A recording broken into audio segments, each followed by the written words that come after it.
Assalamualaikum warahmatullahi wabarakatuh. Perkenalkan, nama saya Nasrul Hanif, NIM 3420141. Di sini saya akan membahas tentang tradisi siraman guna untuk memenuhi tugas ujian akhir semester mata kuliah dakwah lintas budaya. Upacara siraman merupakan prosesi dari rangkaian pada pernikahan adat Jawa. Siraman selalu dilakukan sebelum mengawali proses perhiasan pengantin. Dalam upacara ini terdapat banyak makna serta simbolis yang berisikan makna kehidupan bagi pasangan pengantin. Siraman secara harfiah memiliki arti mengguyur. Upacara adat siraman dilakukan sebelum melakukan ijab kabul. Siraman memiliki makna pembersihan secara fisik maupun mental bagi kedua pengantin yang akan menikah. Hal ini bertujuan untuk membersihkan segala hal negatif yang dianggap mengganggu proses pernikahan pada ijab kabul. Prosesi siraman biasanya dilakukan pada pukul 10 sampai 3 sehari sebelum dilakukannya ijab kabul. Pada waktu ini diyakini sebagai saat ketika bidadari turun ke bumi untuk mandi.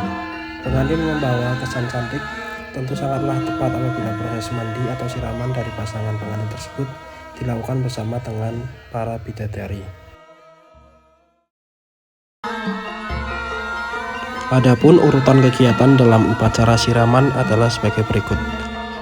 Yang pertama, penyebaran atau penaburan kembang setaman pada wadah berisi air yang akan digunakan untuk upacara siraman. Selanjutnya, calon pengantin yang telah memakai pakaian adat untuk siraman kemudian akan dijemput oleh kedua orang tuanya dari kamar pengantin, serta diantarkan dan digandeng menuju ke tempat siraman. Sementara para bini sepuh mengiringi dari belakang. Kemudian acara pun dimulai dengan doa. Orang tua pengantin melakukan proses penyiraman menggunakan air yang telah disiapkan. Orang pertama yang melakukan penyiraman adalah sang ayah, kemudian dilanjutkan dengan sang ibu. Sebagai wujud orang tua telah merestui dan memberikan doa terbaik untuk pengantin tersebut. Kemudian dilanjutkan dengan sesepuh pengantin yang ikut menyirami tubuh pengantin. Jumlah orang yang menyiram harus ganjil, seperti misalnya 7 orang.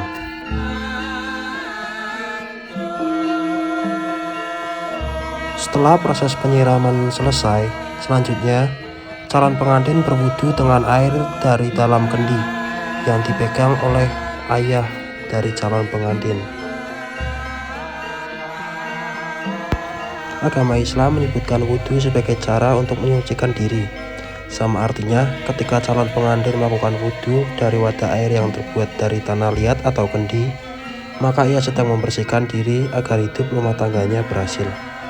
Wudhu dalam hidup keseharian selalu dilakukan sehari 5 kali sebelum sholat.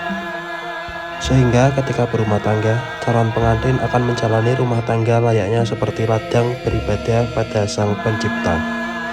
Selesai berwudu, kendi yang tadi dipakai untuk air wudu kemudian dipecahkan oleh orang tua calon pengantin atau sesepuh wanita yang berusia paling tua dalam acara tersebut.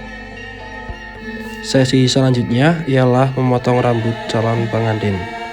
Biasanya di tempat yang berbeda dengan ritual siraman yang sama, calon pengantin laki-laki dan perempuan saling dipotong rambutnya.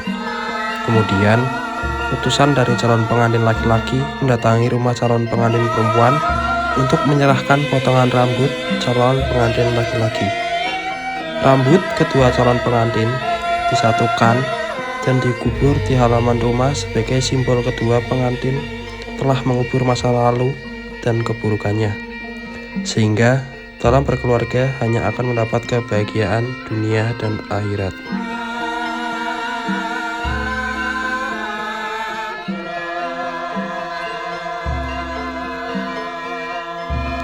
Setelah selesai, prosesi selanjutnya yaitu bopongan. Calon pengantin digendong oleh ayahnya menuju kamar untuk berganti pakaian, dengan arti meski telah berumah tangga dan membangun keluarga yang baru, namun kasih sayang dan cinta orang tua akan selalu mengiringi anaknya dalam kondisi apapun. Itu dia tahapan dalam ritual tata cara siraman yang ada di tradisi pernikahan Jawa.